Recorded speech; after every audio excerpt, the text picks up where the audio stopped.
আসসালামু আলাইকুম। কেমন আছেন বন্ধুরা? আশা করি ভালো আছেন। আজ আমি আরবান ফুডে একটি নতুন রেসিপি নিয়ে এসেছি। আমার আরেকটি চ্যানেল আছে আঞ্জু ভিলেজ ফুড, তাতেও দেখতে পারেন। দেখুন, আমি 5টা পটল নিয়েছি এখানে, বড় পটলের মিষ্টি বানিয়ে দেখাবো। তার জন্য পটলটাকে আমি ভালো করে পরিষ্কার করে দেখাচ্ছি আপনাদের। দেখুন, আমি এবার পরিষ্কার করে ধুয়ে নিয়েছি। এবার এর ভিতর থেকে দানাগুলো বার করে নিতে হবে। এইভাবে আগে মাঝখানে কেটে নেব,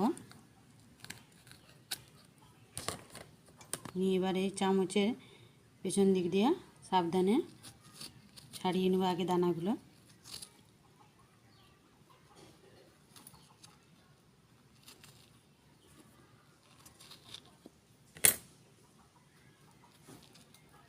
দেখুন, খুব সাবধানে এটা করতে হবে।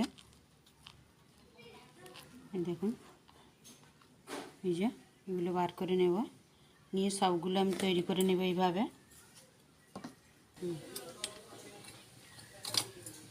এবার পানি দিয়ে দেবো।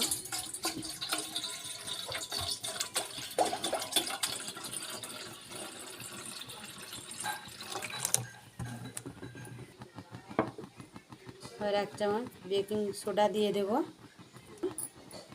পানিটাকে ফুটিয়ে নেব।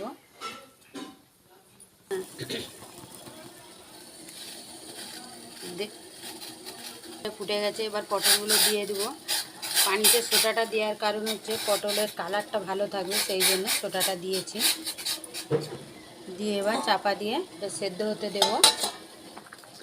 দেখুন, পটলগুলো আমার সেদ্ধ হয়ে গেছে। এবার এটা তুলে নিয়ে পানিটা ঝাড়াতে দেব। এবার এই কাপে 2 কাপ চিনি দেব, 2 কাপ পানি দেব। দিয়েছি, এটা আবার ফুটতে দেব। এটা আমি এলাচের গুঁড়ো দিয়ে দেব, আপনারা গোটা এলাচও দিতে পারেন। দিয়ে পানিটা ফুটতে দেব, যাতে চিনিটা গলে যায়। এবার চিনিটাতে একটু দুধ দিয়ে দেব, যাতে করে চিনির ময়লাটা চলে যায়।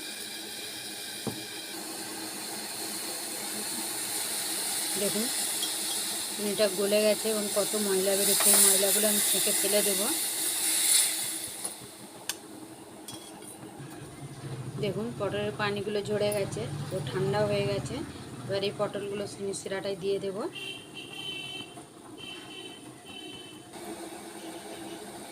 এবার পটলগুলো চিনিটা যাতে সক করে তার জন্য রেখে দেবো।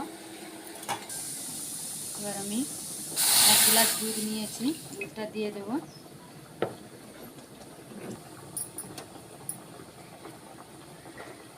একটা চিনি আর এই যে 1 কাপ গুঁড়ো দুধ দিয়ে একটা পুর তৈরি করে নেব।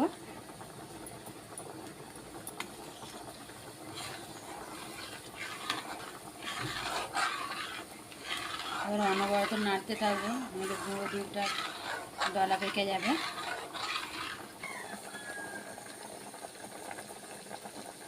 দেখুন, চিনিতে একটা আটালো ভাব এসে গেছে, তার মানে এটাও হয়ে গেছে। এবার আমি এটা তুলে একটা ছাঁকুনিতে রেখে দেব। দেখুন বন্ধুরা, আমার হয়ে গেছে। এবার এটা নামিয়ে নেব, ঠান্ডা হয়ে গেলে অনেকটা ঘন হয়ে যাবে। দেখুন, এগুলো ঠান্ডা হয়ে গেছে। এবার আস্তে আস্তে পুরটা দিয়ে দেব।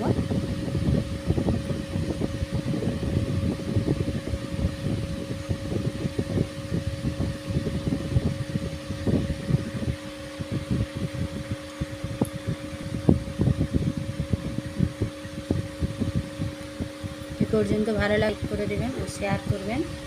যারা আমার চ্যানেলটি এখনও সাবস্ক্রাইব করেননি করে দেবেন। পাশে থাকা বেল আইকনটি ক্লিক করে দেবেন, যাতে করে কোনো ভিডিও আপলোড করার সাথে সাথে নোটিফিকেশনটা আপনাদের কাছে পৌঁছে যায়। এইভাবে আমি সবগুলো বানিয়ে আপনাদের দেখাচ্ছি।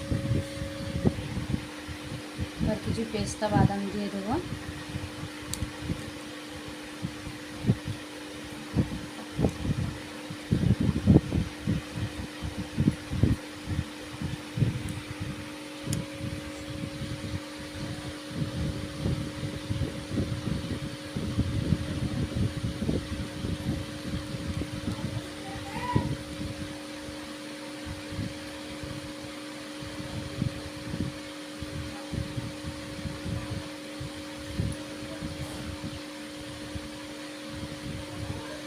চেরি দেব, সাজানোর জন্য আমি এটা দিচ্ছি। কমেন্ট করবো। দেখুন আমার এগুলো রেডি হয়ে গেছে। আমি 5টা পটল নিয়েছি, আপনারা চাইলে পটলটা একটু বেশিও নিতে পারেন আপনাদের প্রয়োজন অনুযায়ী। চলুন বন্ধুরা, ফিরে আসবো অন্য কোনো এক নতুন রেসিপি নিয়ে। ততক্ষণ ভালো থাকবেন, সুস্থ থাকবেন। আমার আরেকটি চ্যানেল আছে Anju kitchen with village food, সেটাতেও ভিজিট করতে পারেন।